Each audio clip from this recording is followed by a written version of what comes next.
안녕하세요. 이혼하고 지금은 친정에서 잘 살고 있는 여자입니다. 아무리 세상이 많이 달라졌다지만 나 이혼했어요 하고 구태여 떠들고 다닐 일은 아니잖아요. 그래서 저도 제 이혼에 대해 가족들 외엔 미주알 고주알 떠들고 다닌 적은 없었는데요. 요즘 취미로 푹 빠져 듣고 있는 이 사연 투부엔 저처럼 기상천외한 일을 겪은 분들이 많더라고요. 그래서 저도 익명의 힘을 빌어 아주 황당하게 끝나버렸던 제 결혼 생활에 대한 이야기를 해보고 싶었습니다. 재밌게 들어주셨으면 좋겠어요. 그럼 시작해 볼게요. 저는 사남매 중 둘째입니다. 제 위로 오빠가 한 명 있고 제 아래론 둘 모두 여동생이죠. 우린 자라는 내내 참 많이 티격태격하면서 자랐었는데요. 그래도 커보니 형제만큼 가깝고 소중한 존재가 없더라고요. 저흰 한 지방의 도시에서 태어났는데 형제 중 한 명도 서울이나 다른 도시로 떠나지도 않았습니다. 대학은 절 포함해 셋이 서울과 타 지방에서 나오긴 했지만 우린 다시 저희 지역으로 돌아왔죠. 부모님도 계시고 평생 나고 자란 이곳이 좋았거든요. 저희 부모님은 삼겹살 집을 운영하셨습니다. 오빤 그런 부모님을 도와 일하고 있었고요. 부모님의 가게는 엄청 큰 식당은 아니지만 그래도 이 지역에선 나름대로 오래된 맛집이라고 입소문이 난 곳이었어요. 덕분에 관광객들도 많이 찾아와 항상 손님이 많았고요. 그런데 엄마가 허리가 너무 안 좋아져 식당을 나가다 말다 하시게 되자 오빠가 두 분을 돕기 위해 직장을 관두고 부모님 가게를 돕기 시작한 거예요. 오빤 그곳에서 손님으로 만난 새언니와 인연이 되어 결혼까지 했고요. 난 당신이 진짜 부러워. 난 외동인데 당신은 형제들이 많잖아. 난 어릴 적부터 형제가 있었으면 좋겠다고 생각했거든. 오빠가 결혼한 지 2년 뒤 저도 2살 연상의 남편과 결혼했습니다. 남편은 저와 다르게 형제가 없는 외동이었어요. 남편은 3대 독자로 듣기론 남편 집안 자체가 손이 정말 귀한 집안이라고 하더라고요. 그렇게 형제 관계는 정반대였지만 우리에겐 공통점도 있었습니다. 그건 바로 시댁도 식당을 한다는 거였어요. 시모가 저희 지방에서 고급 갈비집을 굉장히 크게 하셨거든요. 친정 부모님의 식당은 규모로는 상대가 안 될 정도로 말이죠. 3층짜리 건물을 통으로 썼으니까요. 시모의 식당은 그만큼 손님도 많았고 연예인들도 많이 가는 곳이었어요. 게다가 시부는 무려 저희 지역의 시의원이었어요. 시댁은 그만큼 재력이 좀 있는 집안이었는데요. 평범한 집안 딸인 제가 그런 집 아들인 남편을 어떻게 만났냐면 그건 정말 우연이었어요. 엄마야! 어머, 어떡해. 손님, 정말 죄송합니다. 죄송합니다. 남편은 시모의 식당에서 함께 일을 했습니다. 대학을 나오긴 나왔는데 웬만한 직장 다니는 것보다 시모의 식당을 물려받는 것이 현실적으로 훨씬 좋을 것 같았다고 하더라고요. 그런 크고 유명한 식당의 후계자 자리였으니까요. 저는 그 갈비집을 저희 회사 대표님이 통국에 쏘셨던 회식 덕에 처음 가봤었는데요. 그때 한 직원의 실수로 인해 남편과 인연이 되었어요. 그때 한 종업원이 발을 헛디뎌 제게 반찬으로 나온 양념게장을 쏟았었거든요. 그걸 보고 카운터에 있던 남편이 달려와 제게 연신 사과를 하더라고요. 정말 죄송합니다. 손님, 세탁빈 저희 식당에서 전부 물어드리겠습니다. 그리고 저희 직원 교육은 제가 철저하게 다시 시키겠습니다. 여기 매니저님이세요? 아, 괜찮아요. 이거 비싼 옷도 아니에요. 그리고 이분 혼내지 말아주세요. 아깐 정신이 없어서 몰랐는데 아마 제가 통로 쪽으로 발을 좀 빼놨던 것 같아요. 제 발에 걸려서 그러신 것 같으니까 제 책임이에요. 그리고 아니라고 해도 아직 어린 학생 같은데 알바하면서 실수할 수도 있죠. 부탁드려요. 그때 남편이 그 식당 주인 아들인 줄도 당연히 몰랐습니다. 그저 아직 어려서 벌벌 떨고 있던 그 어린 직원이 가여워 보여 최대한 감싸줬었죠. 그런데 그때 그런 제 모습이 좋게 보였는지 식당을 나올 때 남편이 따라 나와 이러더라고요. 손님, 이거 무료 식사권인데요. 사실은 저희 가게 그런 거 없긴 한데 제가 급하게 만든 겁니다. 죄송하기도 하고 너그럽게 저희 실수를 넘어가 주셔서 너무 감사해서요. 나중에 꼭 들러서 써주세요. 직원의 실수를 감싸줬다고 무료 식사권까지 주다니 참 좋은 사람이라고 생각했습니다. 그땐 이런 거 마음대로 주면 사장에게 혼나지 않으려나 하는 생각도 했죠. 제 또래로 보였으니 사장이라곤 생각도 못하면서요. 그게 발단이었습니다. 전 그 뒤 막내와 함께 그 식당에 다시 방문했고 그게 인연이 되어 남편과 얽히고 얽히다 연인이 되고 결혼까지 하게 된 거예요. 남편이 아주 적극적으로 제게 구애를 했었거든요. 전 늘 제가 최고로 예쁘다, 멋지다 해주며 제 자존감을 지켜주던 남편을 믿고 제 인생을 걸게 됐죠. 결혼할 때 감사하게도 친정 부모님은 1억을 지원해 주셨어요. 솔직히 형제도 많은데 너무 큰 돈이라 처음엔 거절했습니다. 그런데 부모님은 오빠도 결혼할 때 똑같이 지원해 줬다며 그냥 받으라고 하시더라고요. 너 안 받으면 나중에 네 동생들도 받기 모양새가 이상해지잖니. 우리 네 시어머니 될 분 가게만큼은 아니어도 나름대로 성공한 식당 하는 부모다. 게다가 그쪽 집에선 이거보다 훨씬 더 많이 지원해 주기로 하셨다며? 처음부터 해간 게 너무 기울면 아무리 부부 사이가 좋다고 해도 좀 그런 법이야. 아, 우린 우리 딸 기죽는 거 싫다. 그러니까 신혼집 구할 때 너도 꼭 2억 보태. 알았지? 엄마 말씀대로 시댁에선 우리가 신혼집을 구할 때 친정에서 도와주신 1억을 제외한 나머지를 전부 지원해 주셨습니다. 금액이 너무 커서 부담스럽기도 하고 죄송하기도 했는데 시부모님은 괜찮다며 웃으셨죠. 하나뿐인 아들 장가 보내는데 얼만들 못 쓰겠니? 넌 형제가 많지만 우린 우리 아들 하나라서 괜찮아. 그렇게 우린 양가 부모님의 도움으로 좋은 아파트를 얻어 넉넉하게 신혼을 시작할 수 있었어요. 아무리 지방이라고 해도 아파트 값이 한두 푼이 아니었는데 너무 감사할 따름이었죠. 그 감사함을 조금이라도 갚고 싶어 결혼한 뒤 전 친정뿐 아니라 시댁에도 정말 잘하려고 노력했습니다. 어머님, 저 왔어요. 많이 바쁘시죠? 아, 손님도 많네요. 어머, 아이, 퇴근하고 힘들 텐데 집에 가서 쉬지 여긴 왜 왔어? 어젠 친정 부모님 가게 가서 일손 좀 거들었는데요. 집에 오는 길에 생각해보니까 어머님 가게도 좀 도와드려야겠다 싶더라고요. 여기 요즘 직원 둘이나 그만둬서 일손이 부족하다면서요. 어머님도 서빙하고 주방이라고 다 하셔야 될 정도로요. 그래서 어머님 힘드실까봐 도우러 왔죠. 앞으로 당분간 퇴근하고 와서 도와드릴게요. 겸사겸사 저도 남편이랑 같이 집에 가고 좋죠 뭐. 그럼 빈손으로 오지? 뭘 또 바리바리 사왔어. 그래도 이 식당 며느리인데 어머님하고 남편 체면이 있죠. 직원분들 드릴 거 간단하게 좀 사왔어요. 저 앞치마 두르고 서빙 시작하면 되죠? 아버님, 아버님이 낚시 좋아하신대서 제가 낚싯대 좀 좋은 걸로 사와봤는데 며느리가 선물 드리는 건 법에 안 걸리죠? 아니, 내가 슬슬 낚싯대 새로 사려고 한 건 어떻게 알고? 종류도 딱 보니까 내가 무슨 낚시하는지까지 다 알고 골라온 거로구나. 정말 고맙다, 새아가. 역시 섬세한 부분은 딸이 최고라더니 그 말이 맞구나. 식당 하는 부모님을 둔 딸로서 식당에 일손이 부족하면 얼마나 힘든지 잘 알고 있었습니다. 그래서 일손이 부족할 땐 힘들단 말 한 번 없이 시모와 남편의 식당에 가서 일을 돕곤 했죠.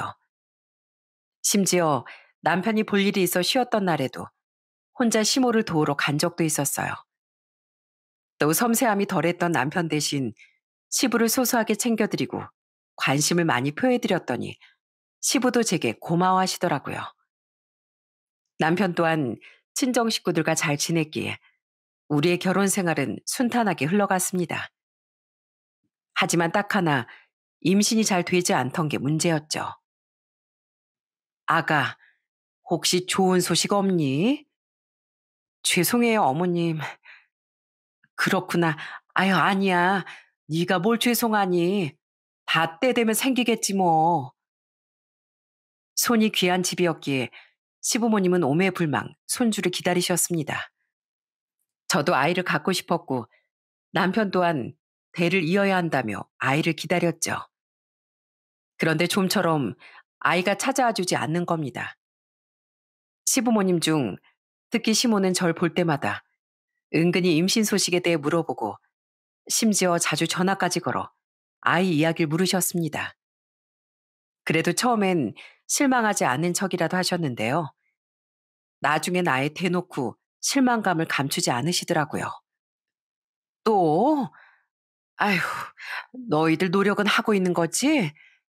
이런 거 참견하면 구닥다리 심으라고 욕먹는다지만 너도 알잖니. 우리 집안이 어떤 집안인지. 얼른 대를 이을 손주가 태어나줘야 나도 네 시아버지도 두 다리 좀 쭉 뻗고 잘 거 아니냐. 다음 달에 꼭 좋은 소식 기대하마. 알았지? 가장 애가 탔던 건 저 자신이었건만 솔직히 조금 부담스럽더라고요. 그렇게 결혼한 지 3년이 지나자 그때부터 시모는 저를 자꾸 압박하기 시작했어요. 자, 아가, 이거 받아라. 이게 뭔데요, 어머님? 부적이야.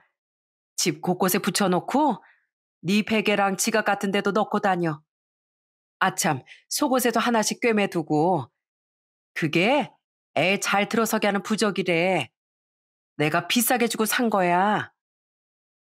이해. 너 내가 말한 대로 부적 잘 지니고 있어? 아이, 근데 왜 이렇게 애소식이 없니? 비싼 돈 주고 지어오셨다고 해서 저도 해봤는데요.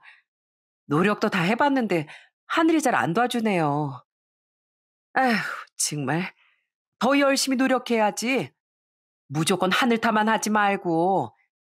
예, 이따 보약 지어놨으니까 가져가서 먹어라. 애 잘 들어서게 하는 보약이라고 해서 비싸게 지어온 거야. 더 이상 돈 안 충나게 하려면 네가 더 노력해야겠지?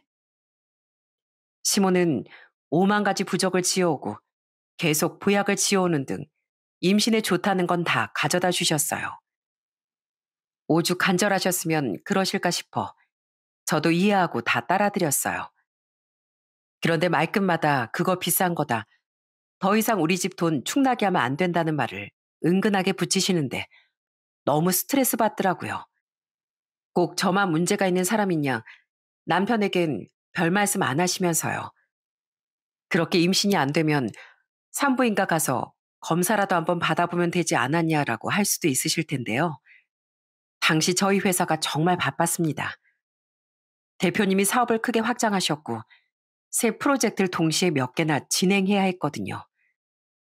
게다가 인력이 늘어나야 하는데 설상가상 오래 일했던 직원들이 둘이나 건강상 퇴사하며 일거리가 더 몰렸던 거죠.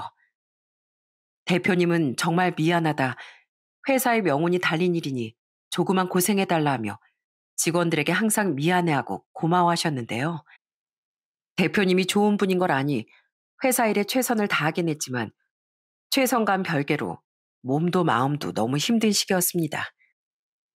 그래서 병원 갈 엄두도 못 내고 있던 건데 시댁에서까지 저러니 정말 너무 힘들고 지치더라고요.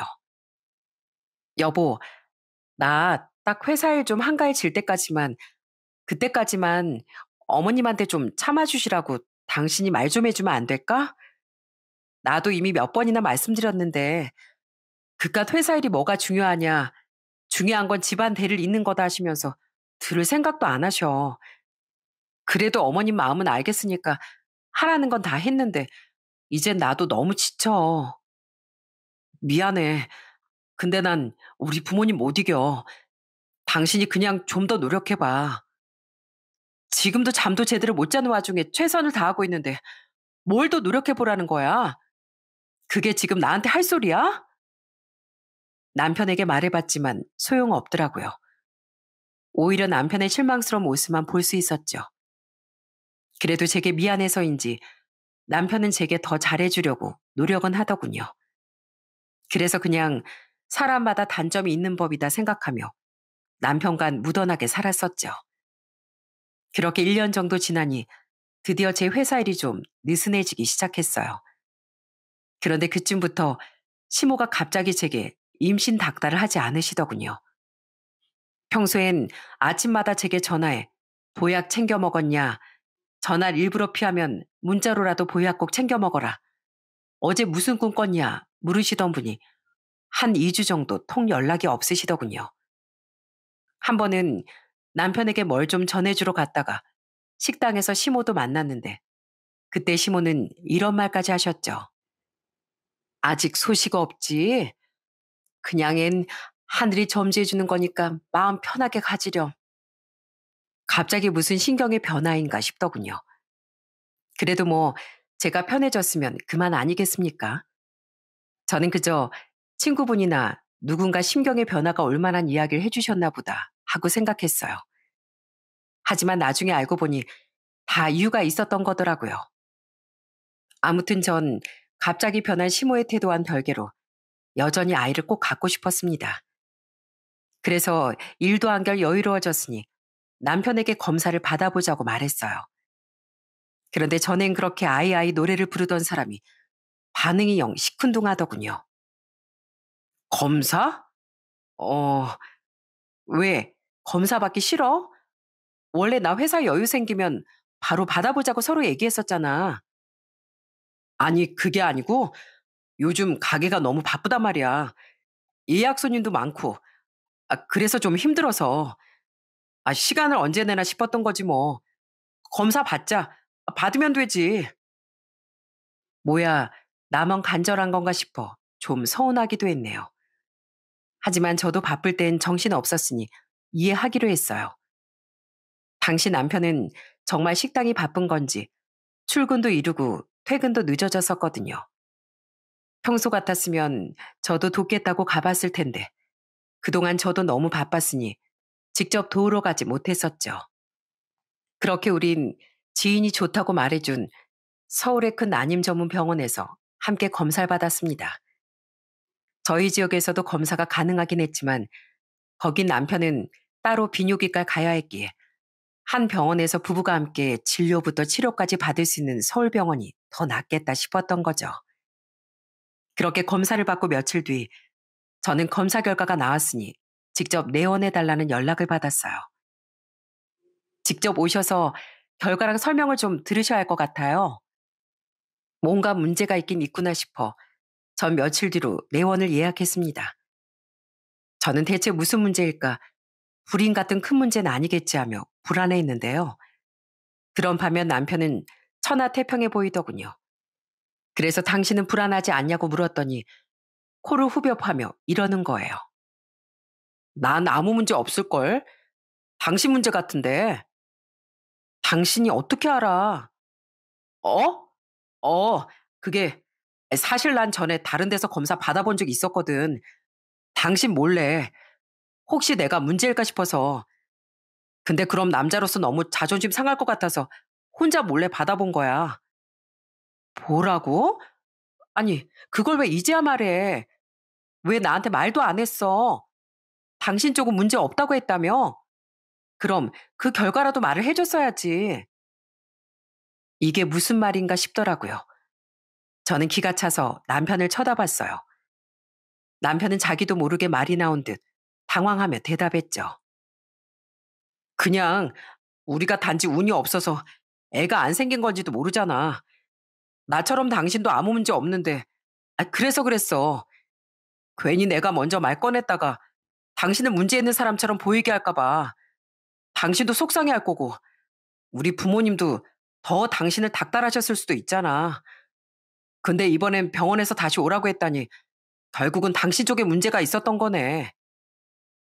그럼 병원에서 같이 검사 받기 전에라도 말했어야지. 괜히 돈만 썼잖아. 그거야 뭐 나도 말하려고 했는데 그냥 타이밍을 놓쳤던 거야. 미안해. 참 황당했습니다. 그제야 왜 남편이 검사에 적극적이지 않았는지 알겠더라고요. 너무 서운했고 황당했지만 한편으론 씁쓸하기도 했죠.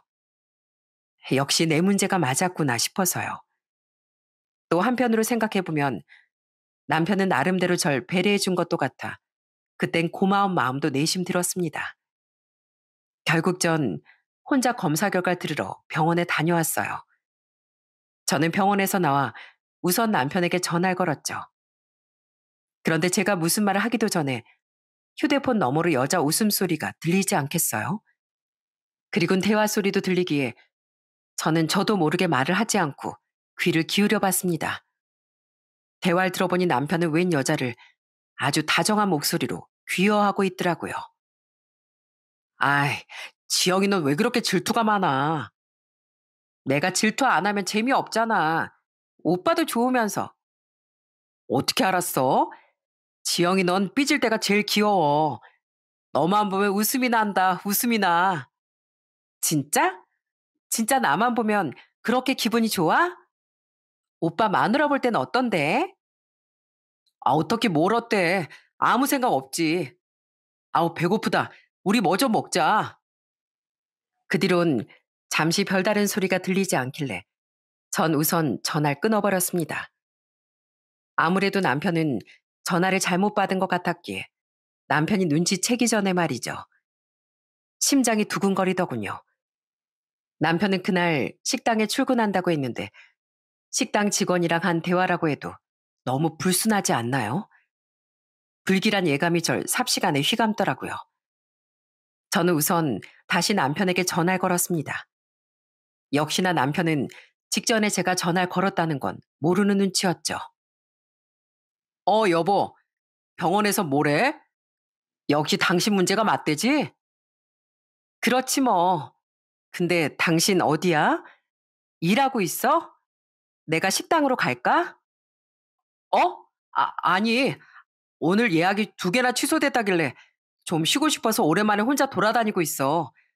PC방도 좀 가고 혼자 커피도 한 잔 먹고 하려고. 지금 카페야. 그래? 혼자 있단 말이지? 알겠어. 그럼 이따 집에서 봐. 분명 누군가 대화하는 걸 똑똑히 들었는데 남편은 혼자 있다는 거짓말을 하더군요. 전 우선은 태연하게 전화를 끊었어요. 그리곤 집에 오는 내내 아무리 곱씹어도 역시나 의심스럽다고 생각했죠. 그렇게 긴 시간을 생각에 잠겨 있다 보니 과거 남편의 행동들까지 전부 의심스러워지기 시작하더군요. 우선 남편의 말이나 태도가 다시 생각해보니 앞뒤가 잘 맞지 않는 것 같았어요. 아무리 절 위해서였다고 해도 지금껏 자신이 먼저 검사를 받았다는 사실을 숨긴 게 아무리 생각해도 말이 안 되는 것 같았죠. 같이 검사를 받기까지 시간이 얼마나 많았었는데 말이죠. 그리고 또 생각해보니 제게 자신은 문제가 없다는 사실을 털어놓던 남편의 동공도 굉장히 많이 흔들리고 있는 것 같더라고요. 그런데 바람을 피우더라도 정말 먼저 비뇨기과에서 검사를 받은 게 아니라면 왜 그걸 굳이 거짓말을 했는지 그건 잘 이해가 가지 않았어요. 생각은 꼬리에 꼬리를 물고 길어졌습니다. 남편이 정말 그동안 식당 때문에 바빠서 출퇴근 시간이 일러지거나 늦어진 게 맞긴 맞는 걸까? 혹시 다른 여자를 만나느라 그런 건 아니었을까? 하는 의심이 들었어요.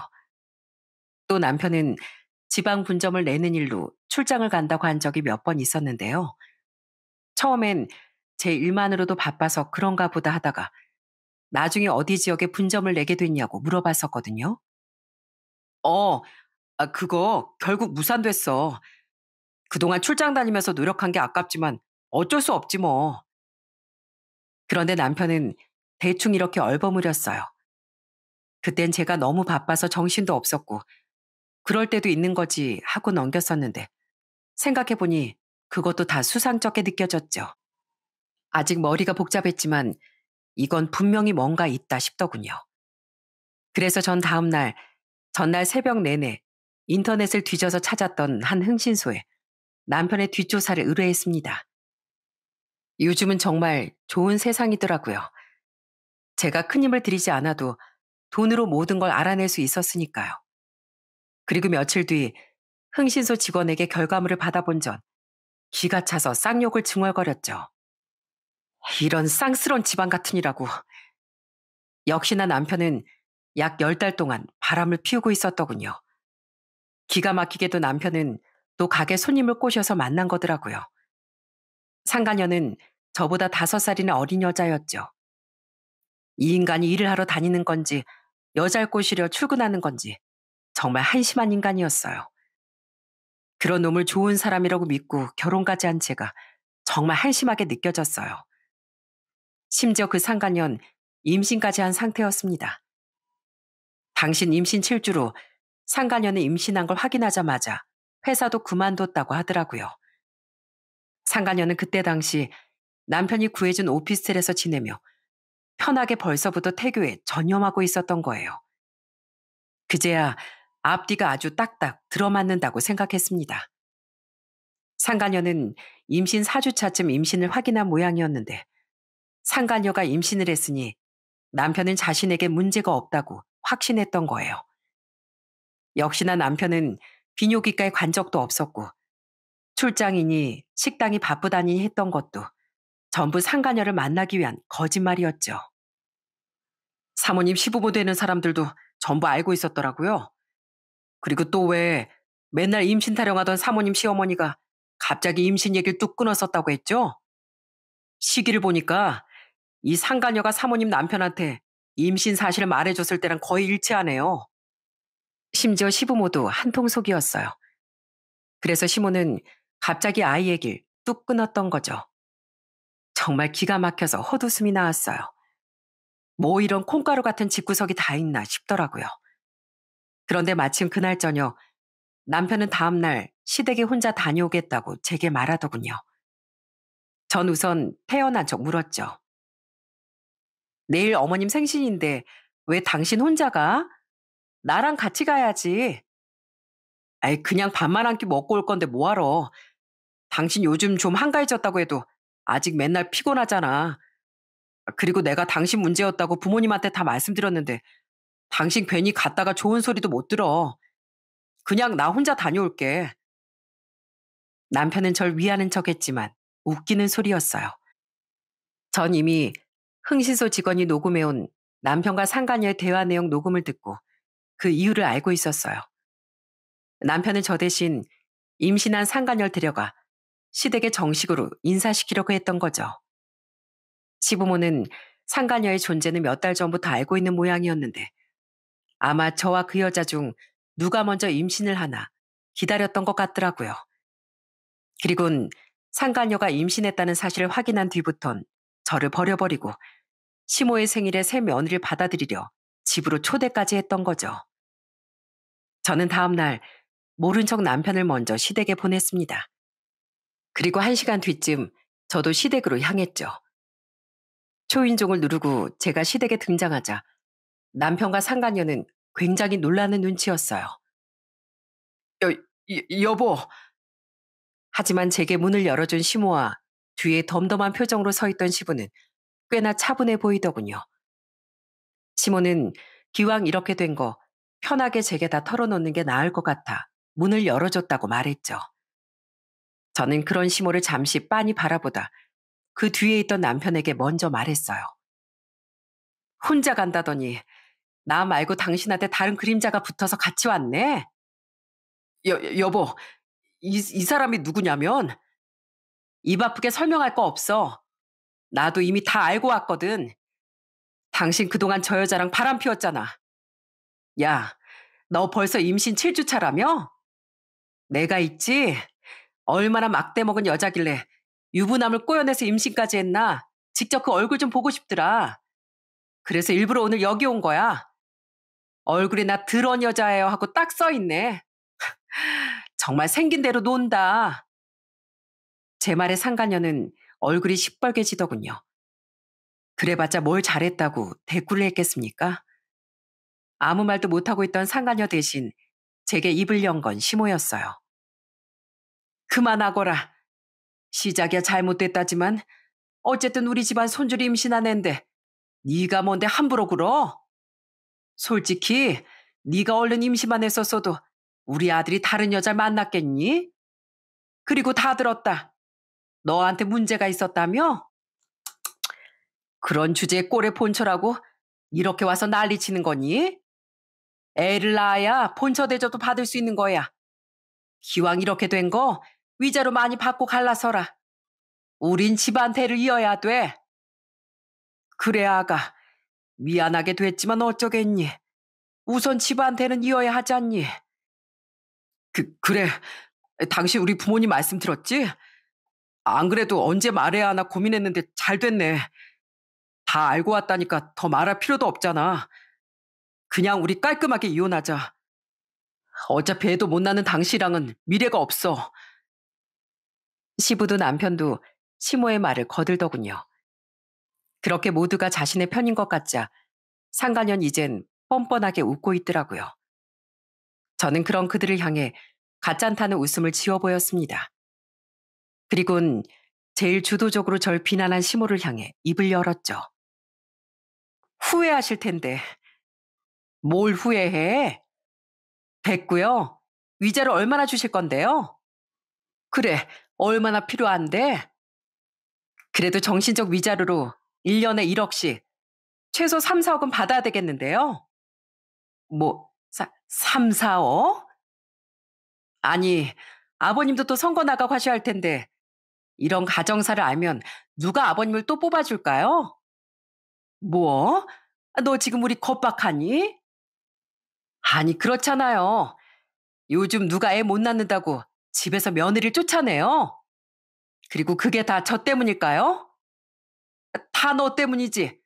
우리 아들이 얼마나 건강한데 우리 새 며느리가 이렇게 임신한 거 보면 모르니? 뭐 그럼 그렇게 생각하시던가요? 아무튼요. 저는 최소 3억 안 주면 이혼 안 할 거예요. 제가 안 한다는데 유책 배우자인 저 인간 쪽에서 뭐 어쩔 도리가 있겠어요? 그럼 저 여자 혼인신고도 못하고 평생 상간녀로 살아가야겠죠? 그리고 저 이 집안에 대한 소문도 쫙 낼 거예요. 그럼 아버님도 평생 손가락질 받게 될 거고 어머님이랑 저 인간은 어디 망신스러워서 식당에 얼굴이나 내밀겠어요? 전요. 지난 4년이란 시간이 억울해서라도 그만큼은 꼭 받아내야겠어요. 저는 그들을 향해 위자료 3억을 요구했습니다. 시모야 그렇다 쳐도 시부 입장에선 얼마나 곤란했겠어요. 시부는 시모를 향해 그냥 들어주라는 듯 고개를 끄덕이더군요. 남편도 뒤에서 어머니 그까짓 거 돈 줘버려요. 애가 먼저죠. 하고 소리쳤고요. 결국 시모는 제게 썩은 표정으로 이렇게 말했어요. 그래, 아유 선심 썼다. 우리 가게 벌이가 얼만데 그깟 3억 그냥 주고 말지. 그거 먹고 떨어지거라. 네, 감사하게 먹고 떨어질게요. 말 바꾸면 아시죠? 바로 아버님에 대한 기사부터 나갈 겁니다. 아참, 그리고 나가기 전에 마지막으로 하고 싶은 말이 있는데요. 인생은 원래 남의 눈에 눈물 내면 내 눈에 피눈물 나는 법이에요. 제 말 꼭 새겨 들으세요. 의리 없는 정치인 아저씨, 뻔뻔한 구닥다리 아줌마. 그리고 마지막으로 너희 둘. 니들은 평생 헤어지지 마라.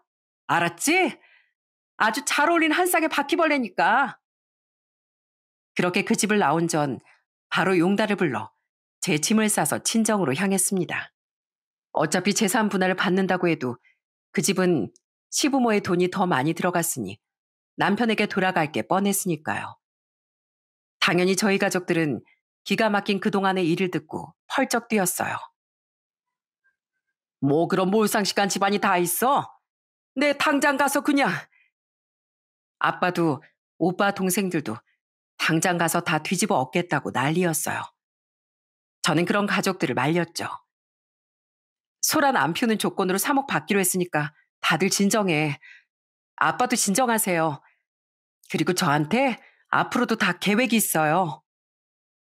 그런 제 말에 다들 어리둥절해 하더니 이내 제 말을 듣고 입을 떡 벌리더군요. 그렇게 전 이대로 이 억울한 일을 끝낼 생각 없이 이미 다음을 계획하고 있었죠. 우선 전 시부모에게 위자료 3억을 받고 깔끔하게 이혼했습니다. 물론 재산 분할할 때 결혼할 때 부모님이 지원해 주셨던 1억도 전부 받아서 부모님께 돌려드렸고요. 그래도 마지막엔 시부는 채통을 지키고 정중히 다시 사과했었는데요.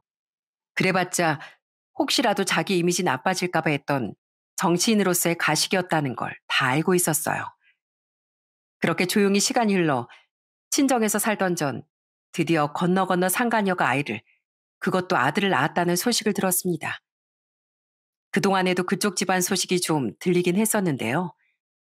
상간녀는 그동안 시댁에서 엄청난 귀빈 대접을 받으며 살았다더군요. 시부모는 가난했던 상간녀 친정에 집도 사주고 상간녀에겐 외제차며 명품이며 아주 백화점을 통째로 갖다 바칠 기세였다고 하더군요. 또 시누인 시모의 갈비집에서 벌써부터 안주인 행세도 그렇게 하고 다녔다고 해요. 그놈도 멍청하긴. 언니랑 그놈이랑 이혼한 지 얼마나 됐다고. 언니가 위자료 받고 입을 닫았다고 해도 그것부터가 그놈이 외도로 이혼하고 그 여자를 들어 앉혔다는 걸 소문내는 꼴인데 왜 그걸 모를까? 거기 사람들이 언니 얼굴 다 아는데 언니랑 헤어진 지 얼마나 됐다고 벌써 새 여자가 임신해서 돌아다니는데 사람들이 모르겠어? 그렇게 머리가 있는 인간이었으면 바람을 피웠겠니? 그것도 그런 한심한 여자랑? 저는 형제들과 이런 대화를 나누며 그들을 비웃었습니다. 제게 그렇게 말하지 말라고 신신당부라더니 정말 한심하더라고요. 상간녀가 아이를 낳았다는 소식을 듣고 저는 시댁에 찾아갔어요. 시모와 시부는 당황스럽기도 하고 놀라기도 했다는 표정을 지었죠. 그리고 거기엔 상간녀 옆에 있을 줄 알았던 전 남편도 웬일로 와 있더라고요. 시모는 흥하고 콧방귀를 끼더니 제게 물었습니다. 대체 뭐하러 왔니? 왜? 다시 며느리로 받아달라고 애원이라도 하려고? 꿈 깨라 얘. 우리 며느리 이번에 아들 낳았어. 네 자리는 없다 이거야. 누가 이딴 집 며느리 자리 욕심내기라도 할까 봐서요? 아무튼 손주 본 걸 축하드려요. 이게 축하할 일인지 아닌진 모르겠지만요. 자요. 제 손주 탄생 기념 선물이요. 당신도 와서 봐. 내 선물이야. 저는 씩 웃으며 시모에게 뭔가를 내밀었습니다. 의아한 표정으로 그걸 받아든 시모와 뒤에서 함께 제가 건네준 것을 들여다본 시부와 전 남편은 이내 경악하고 말았어요. 이건 많이 놀라셨어요? 보시는 그대로예요. 예전에 검사받았던 결과지인데요. 저 인간 씨 없는 수박이에요. 무정자증이요. 제가 시부모에게 내민 건 바로 남편이 무정자증이라는 검사 결과지였습니다. 사실 이혼 전 난임병원에서 받은 검사 결과에는요. 제가 아닌 전 남편의 문제임이 드러났습니다. 그놈이 바로 무정자증이었던 거죠. 의사는 당황한 제게 남편이 검사를 먼저 받았었다는 비뇨기과에서 오진을 했거나 검사 오릴 가능성이 아주 없는 건 아니라고 말했어요. 하지만 굉장히 드문 경우며 혹시 모르니 재검사를 받아봐도 좋다고 말했었죠. 검사 결과 듣고 너무 황당했는데요. 그 직후 전 남편과의 통화로 의심까지 생겨 전 그때 다시 곰곰이 과거를 되짚어보고 남편을 제대로 의심하기 시작했던 겁니다. 뭔가 확실히 있다고요. 또 전 검사 결과를 듣고 집에 온 날 집에서 남편을 떠보기도 했었어요. 근데 여보, 비뇨기과에서 당신 검사 받았을 때 받은 검사 결과지 같은 거 없어? 어? 그런 건 없는데 그냥 병원에 직접 가서 들었지. 문제 없다고. 그래? 그럼 그 병원 어딘지 혹시 알 수 있을까? 거기를? 그건 왜? 거기 없어졌어. 얼마 전에 폐원했어. 거기 의사가 무슨 병에 걸렸다나. 그래? 아니, 당신 때문이 아니고 내 친구가 자기 남편도 검사를 좀 받아봐야 될 것 같아서 비뇨기과 알아보고 있다고 하더라고. 그래서 당신 검사 받은데 알려주려고 했지. 검사 결과진 그냥 아무 생각 없이 물어본 거야. 근데 당신 뭐 죄 지었어? 왜 이렇게 말을 더듬어? 저는 우선 전 남편이 정말 검사를 받아본 것이 맞나 그것부터 확인해 보려고 한 거였어요. 전 남편은 검사를 받아본 적이 없는 게 확실했어요. 검사 결과지는 없을 수 있다 치더라도 무슨 병원이 갑자기 폐원을 했답니까? 설사 그럴 수 있다 치더라도 당황에 맞이 않던 전 남편의 반응만으로도 확신을 가지긴 충분했었죠. 그 뒤 전 남편의 발언까지 제대로 확인한 뒤 저는 제대로 빅엿을 먹여주고 싶어 이때껏 그 엄청난 진실에 대해 입을 꾹 다물고 있었던 겁니다. 검사 결과지를 2번, 3번 눈을 씻고 확인한 세 사람은 믿을 수 없다는 표정이었죠. 뭐, 말도 안 돼.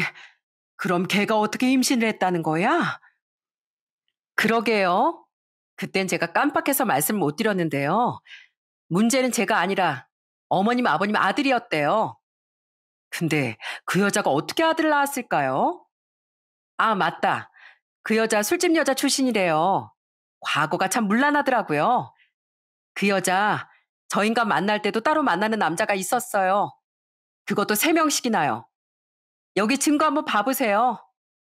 아마 그쪽들 아들 하나 잘 물어서 팔자 고치려고 남의 이 집안 손주인 척 속인 것 같은데 유전자 검사 한번 제대로 해보셔야겠네요. 다음으로 저는 상간녀의 정체도 폭로했습니다.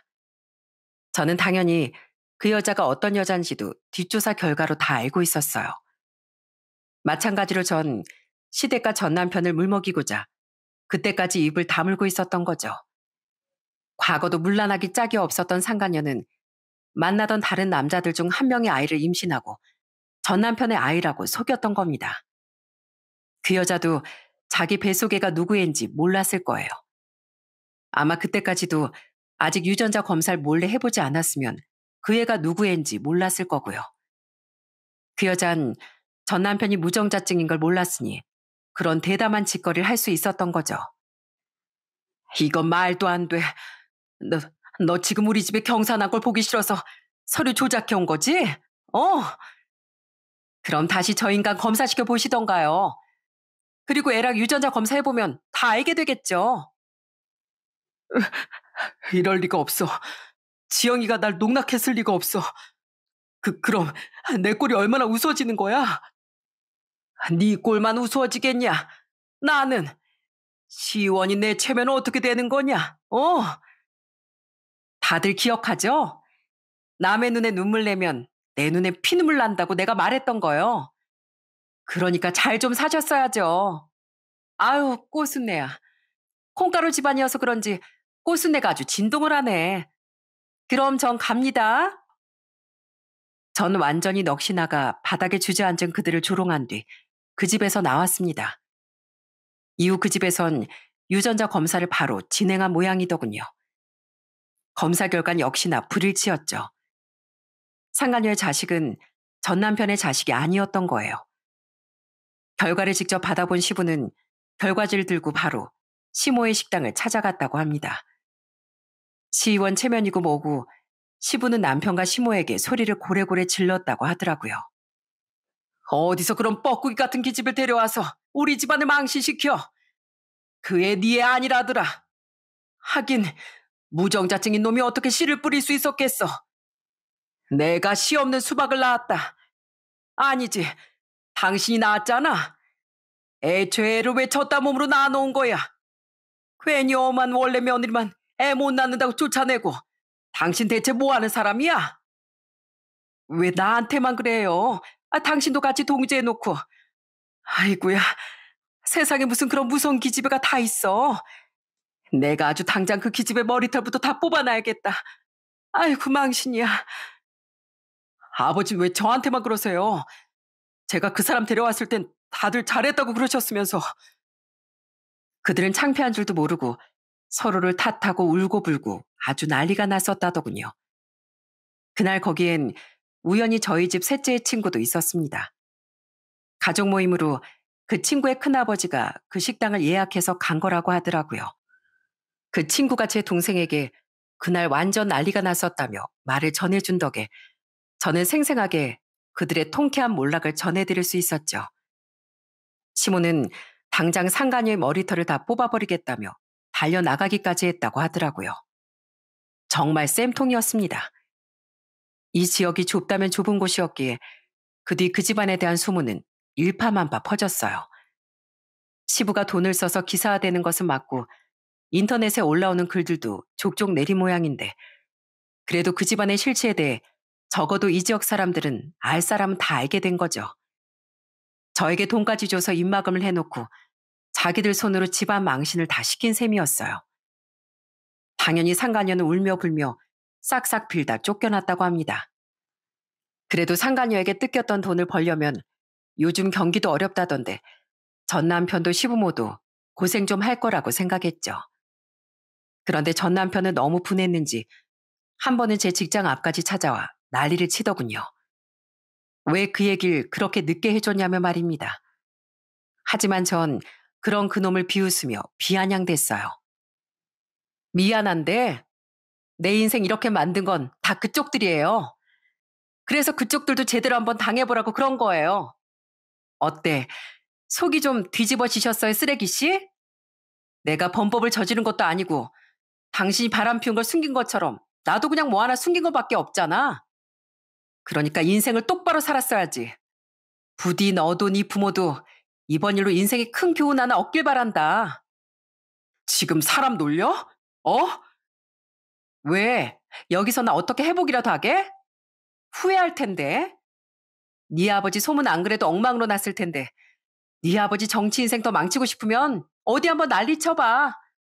내가 당신 여기 시의원 아들이라고 시의원 아들이 사람 잡는다고 고래고래 소리 질러버릴 테니까. 전 남편은 아주 질린다는 표정으로 사라졌어요. 그리고 그 뒤론 다시 절 찾아올 생각은 하지 못했죠. 그렇게 그 집안은 여자 하나로 인해 완전히 풍비박산이 났습니다. 듣기론 전 남편은 상간녀에게 혼인 무효 소송을 걸었다고 하더라고요. 거기에 정신적 피해 보상 소송도 걸어 닥터지게 소송 싸움을 했다고 들었습니다. 결과야 벌써 났는지 아직도 진행 중인진 제 알 바 아니었지만요. 저는 시부모의 소식은 쉽게 접할 수 있었는데요. 시모의 갈빗집은 소문이 안 좋게 났다고 해도 망하거나 하진 않았습니다. 워낙 큰 곳이었으니까요. 하지만 좁은 지역 사회다 보니 손님이 줄은 건 사실이고 시모도 망신스러웠는지 그 가게는 직원들에게 맡기고 자신의 얼굴을 잘 보이지 않는다고 하더라고요. 전 남편만은 이제와 다른 직장을 구하긴 싫었는지 뻔뻔하게 카운터에 얼굴을 붙박이고 있다는데 정말 대단한 낯짝이지 않습니까? 거기서 또 다른 손님을 재주 좋게 꼬시고 살지 어떨지 모르겠지만 그런 의리 없는 인간이 살아봐야 얼마나 잘 사겠냐고 생각했죠. 그리고 시부는 돈으로 자신에 대한 소문을 많이 지우긴 했지만 아마 다음 지방선거 땐 당선은 어렵지 싶네요. 그렇게 일을 잘한다는 소리를 듣는 사람도 아니었으니까요. 그런 사람이 과연 국민과의 의리는 지키며 살까 싶어 저는 시부의 정치 생명이 그리 길지 않길 간절히 바라고 있습니다. 이렇게 이혼의 아픔을 딛고 지금 전 저를 위해 씩씩하게 살아가고 있어요. 처음에야 자존감도 좀 깎이고 힘들기도 했는데요. 우리 천사 같은 새언니가 그러더라고요. 그딴 집안 더 늦기 전에 걸러낼 수 있었던 걸 다행이라고 생각해요, 아가씨. 그놈이 무정자증이 아니었으면 그 한심하고 추한 본성을 더 늦게 알게 됐을 거잖아요. 그러니까 슬퍼할 게 아니라 하늘이 도왔다고 생각하고 감사하면서 살아야죠. 그런 새언니의 말이 맞다고 생각해 그때부터 전 세상을 아주 감사한 마음으로 살아가고 있습니다. 운동도 열심히 하고 가족들과 이곳저곳 놀러도 다니며 아주 즐겁게 말입니다. 위자료로 받은 돈은 은행에 잘 저금해 놓고 있는데요. 얼마 전엔 그중 일부를 기부도 했었습니다. 운이 좋게 생긴 돈을 저도 누군가에게 행운으로 나눠주고 싶었거든요. 또 착하게 살면 앞으로 이 세상이 하늘이 제게 계속 친절해 줄지도 모른다는 기대도 조금 가지고서요. 아직 제 동생들은 결혼 예정이 없는데요. 저의 일로 인해 부모님은 동생들에게 굳이 결혼을 강요하고 있진 않으십니다. 괜히 불안하신 거겠죠. 동생들도 결혼했다가 저와 같은 일을 겪을까 봐서요. 저 자신은 괜찮지만 자식으로선 저는 부모님께 죄송한 마음을 가지고 있습니다. 좋지 못한 모습을 보여 걱정을 끼쳐드렸으니까요. 그래서 당분간은 부모님께 죄송한 마음을 담아 더더욱 효도하는 데 신경을 쓰며 살아가려고 해요. 그렇게 부모님께도 형제들에게도 잘하며 세상을 착하고 씩씩하게 살아가다 보면 분명 제 앞날에도 큰 행복이 찾아와 주겠죠? 전 그렇게 믿으려고요. 여러분, 되로 주고 말로 받는다는 말 아시죠? 세상은 뭐든 내가 한 일은 곱절로 돌려주는 법입니다. 좋은 일이든 나쁜 일이든 모두 마찬가지죠. 그러니까 여러분께선 기왕 남의 눈에 눈물을 내려면 슬픔과 분노가 아닌 기쁨과 감동이 담긴 눈물을 흘리게 할 수 있는 일을 하면서 사시길 바랍니다. 아무리 내게 득이 되는 일이라도 남의 눈에 피눈물을 흘리게 하는 일은 결코 옳은 일이 아니라는 말을, 그건 자신에게 결국 득이 아닌 독이 되는 일이라는 말을 사연을 마치며 남기고 싶습니다. 그럼 전 이만 여기서 사연을 마치겠습니다. 지금까지 들어주셔서 정말 감사합니다.